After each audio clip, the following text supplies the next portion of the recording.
Hola amigos y bienvenidos de vuelta a mi canal. La semana pasada no pude grabar un video, me enfermé bien feo y perdí completamente la voz, me sentía como que me iba a morir. Se me tapó completamente la garganta y tenía las anginas bien inflamadas, así de que no iba a haber forma de que iba a grabar un video, pero ya me siento mucho mejor, gracias a Dios. Gracias por el apoyo que le han dado a mis últimos videos y de veras que se los agradezco mucho de corazón. No olviden suscribirse a mi canal y darle like al video, y también si pueden prender la campanita de notificaciones para que así YouTube les deje saber cuando suba un nuevo video, se los agradecería mucho. Y ahora sí, comencemos.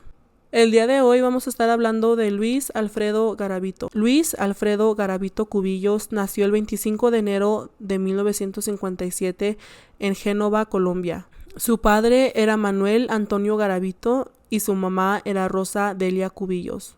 Él era el mayor de 7 hijos y tenía 3 hermanos y 3 hermanas. El papá de Luis era muy estricto, era muy violento, tomaba mucho y también tenía tendencias machistas.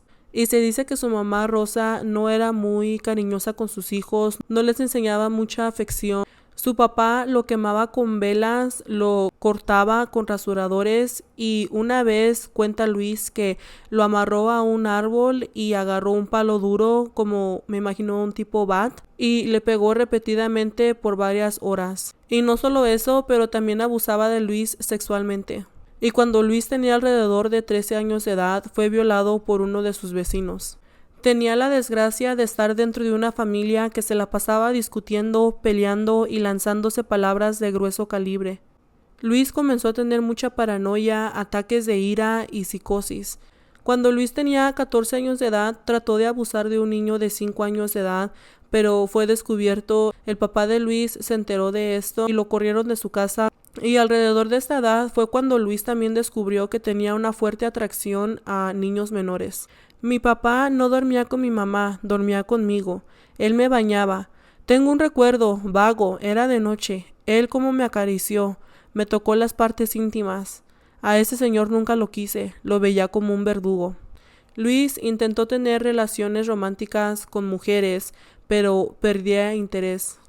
No sentía esa sensación excitante que sentía como cuando veía a niños o cuando tocaba a niños. Vivía en Armenia, donde a los 23 años de edad consiguió un trabajo en una panadería y frecuentaba ir a la iglesia. Pero perdió su trabajo como panadero a los 23 años, ya que tuvo una pelea física con otro compañero de trabajo. A los 23 años de edad decidió ir a ver a un psiquiatra donde expresaba sus pensamientos suicidas, sus preferencias sexuales y sus antecedentes de pedofilia. Que se me hace una locura porque me imagino que si tienes a un paciente que te está diciendo que tiene pensamientos de pedofilia, o sea que otros niños están en riesgo, ¿qué no tienes que hablarle a la policía? Trabajó en un supermercado y también ahí fingió tener una relación con una de las compañeras del supermercado, pero nada más fue por show. Eso nada más lo hacía como para aparentar que estaba con alguien y que tenía una novia, pero nada de esto era verdad. Él todavía tenía sus pensamientos de querer estar con niños. En estos tiempos también ocurría una guerra civil en Colombia que duró décadas, y debido a esta guerra miles de ciudadanos se quedaron sin hogar, y lo peor de todo es que los más afectados fueron niños. Muchos niños se quedaron huérfanos y vivían en la calle. Y esto los hacía un blanco perfecto para Luis, ya que él los podía torturar, abusar y matar, y la verdad que nadie se daría cuenta porque son niños que viven en la calle. Luis también se disfrazaba si era necesario. Se vestía de sacerdote, granjero, anciano, siempre buscando niños o jóvenes para que lo ayudaran en su negocio o en su casa, y de este mismo modo, disfrazándose, lograba entrar a escuelas y convencer a niños que se fueran con él. Los atraía lejos de las calles de la ciudad, prometiéndoles a los más chiquitos regalos o comida y dinero y trabajo a los más adolescentes, a los niños que ya estaban un poco más grandes. En octubre de 1992 fue cuando cometió su primer crimen en Jamundí. Usó un cuchillo para asesinar al niño, y cada vez que mataba a un niño desde este punto, la violencia y la tortura se hacía cada vez más salvaje. Abría a los niños con un cuchillo, con una puñalada que les hacía ya sea en el pecho o en el estómago, y los niños aún estaban vivos cuando los apuñalaba, así que sentían todo y ese era el método que él usaba para torturarlos. También les cortaba sus partes genitales y se las ponía en la boca y así fue como encontraron a varios niños de ese modo, con sus genitales en su boca. Degolló a varias de sus víctimas y los cuerpecitos eran encontrados decapitados. Luis cuenta en particular una historia de una de sus víctimas que alrededor de las 9 de la noche empezaba a sentir él esa fuerza extraña que lo dominaba y salió a la calle con un cuchillo, unas cabullas y también licor y empezó a caminar las calles en busca de niños. Su víctima se llamaba Julián Pinto y estudiaba en la escena donde ya había ido a vender ambientadores el año pasado y esta vez vendía tintos.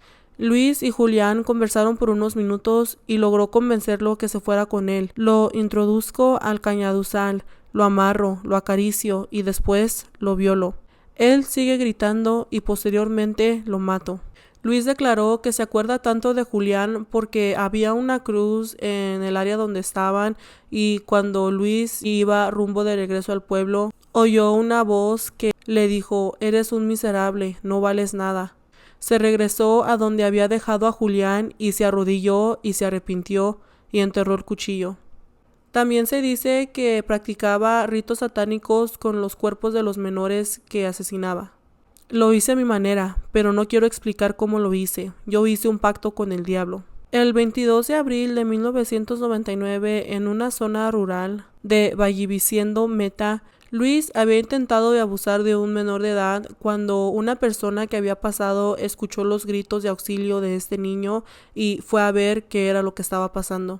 Y gracias a Dios que fue a ver lo que estaba pasando.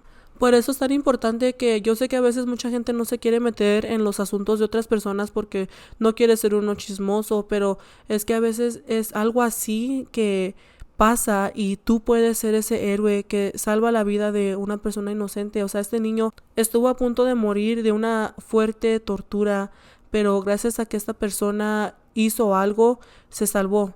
Esta persona comenzó a aventarle piedras a Luis para que dejara al niño en paz y Luis también intentó acuchillar a este hombre, pero este hombre no se dejó y Luis huyó de la escena. El hombre llevó al niño a una vivienda cercana donde llamaron a la policía. El niño le contó a la policía qué es lo que había pasado y se inició una búsqueda. Varias horas después, Luis salió de un monte caminando y lo lograron ver y el niño logró identificar que este era Luis, el hombre que trató de abusar de él sexualmente. Luis le mintió a la policía y les dijo que su nombre era Bonifacio Morera Liscano y la policía comenzó una investigación con ese nombre. Pero pronto lograron descubrir que era un nombre falso el que les había dado y que su nombre en verdad era Luis Alfredo Garavito y que ya estaba capturado desde semanas atrás debido al caso del niño. En 1998 Luis estuvo cerca de ser capturado. La policía descubrió los cuerpos de 2 niños desnudos y a unos metros de ellos había otro cadáver. Los 3 cuerpos tenían las manos atadas y las gargantas cortadas.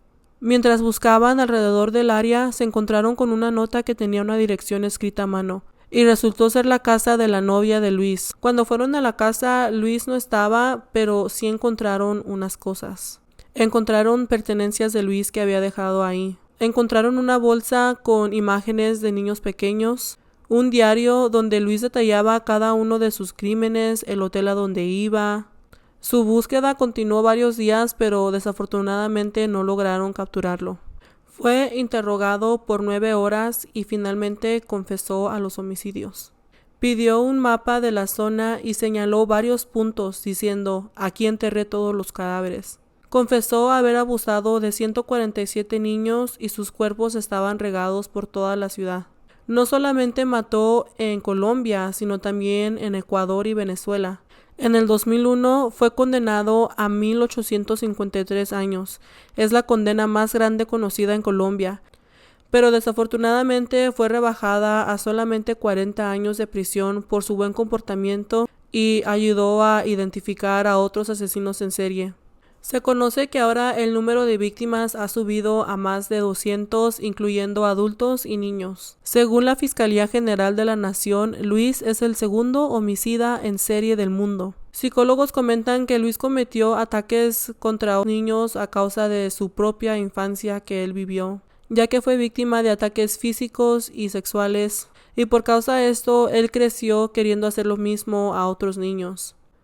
En una entrevista que hizo detrás de rejas el 11 de junio del 2006, Luis negó haber violado víctimas y dijo que los crímenes que cometió fueron por órdenes del diablo, y se ha convertido en miembro de la Iglesia Pentecostal Unida de Colombia y se bautizó el 18 de julio del 2003. La Ley de Infancia y Adolescencia en su artículo 199, numeral 7, elimina la posibilidad de que Luis salga de prisión. Y el mismo expresidente de Colombia, Iván Duque, rechazó la idea de darle libertad a Luis.